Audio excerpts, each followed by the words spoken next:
Hey guys, and welcome back. Today we're going to be talking about a couple of lenses. So if you don't already know, I recently got the Canon R6.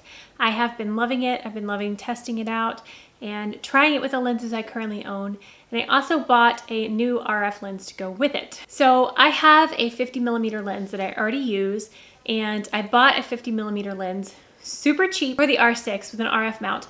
And I wanted to put these two head to head to see if it was worth it for me to go ahead and buy that RF lens, even though it was only $200, if that $200 lens can beat the lens I already use. So that's what we're going to be looking at today. I'm going to be putting the new Canon RF 50mm 1.8 up against my Sigma Art 50mm 1.4. So I'm going to be going through the autofocus speeds on the R6 for both of these.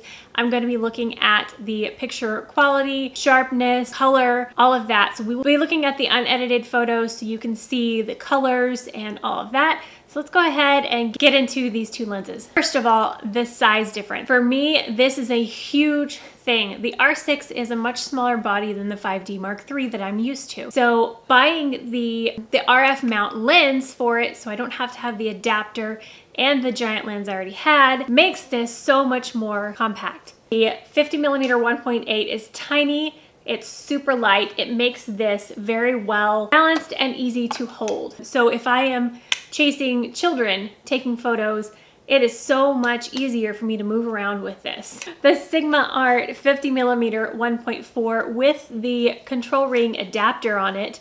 So here's the lens, and then with the adapter, it's quite comical on this. Let me show you. So first of all, here is the 1.8, and here is the Sigma Art 50mm 1.4. A huge difference, very, very front heavy.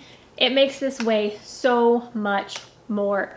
So let's look at some photos to see if it's worth it for me to carry this extra weight. This lens is, I'm going to put on the screen what the price of it is now, but this lens is much more expensive than this tiny little $200 lens. But let's go ahead and look at some photos to compare the two. First of all, I found the autofocus speed is fairly equivalent, but I did find that the Canon one focused just a little bit faster.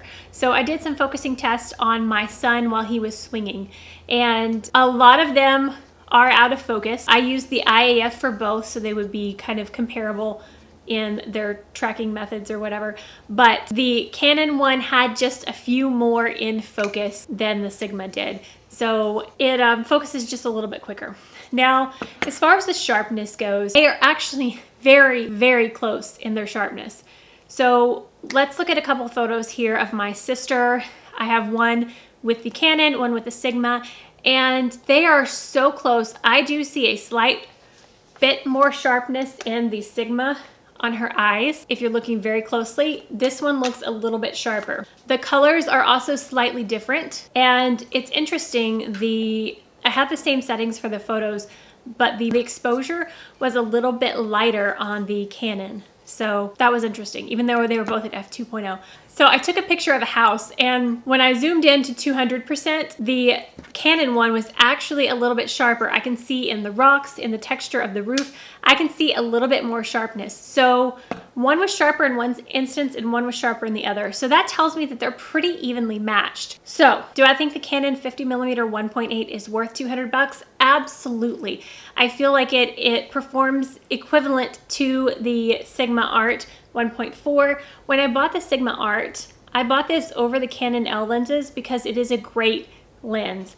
I have had wonderful success with the Sigma Art. I have the 35 and the 50, and I love them both, use them all the time. So this is right up there with this lens, and for the price difference and the weight difference, I think it's amazing. This is a beautiful little lens, and it way outperforms the 85 2.0 that I returned. I ended up returning the 85 2.0 macro, and I bought this instead, and I am so glad that I did. Definitely worth it, but the weight savings alone, for me, this will definitely be the one in my bag now instead of the Sigma Art. Alright guys, that's going to be it for this video. I hope you enjoyed. If you did, please give it a thumbs up.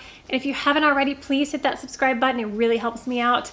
And if you have any requests for future videos, let me know that as well. I am just starting this channel and I'm trying to see what direction it should go and what type of videos you want to see. So please leave that in the comments if you have any requests whatsoever, whether it be product photography, following me on photo shoots, posing. I do a lot of senior portraits, whether it be more gear reviews. Just let me know what it is you want to see. All right, so I will see you guys next time. Bye. The Sigma, look at the difference. The raw footage. Okay, I'm not in focus. I've gotten used to filming with my other camera. Hold on. So it's just so little. All right, guys. So that wraps it. No. All right, guys. So I guess I will see you guys next time. That was guys and then guys. Oh my goodness.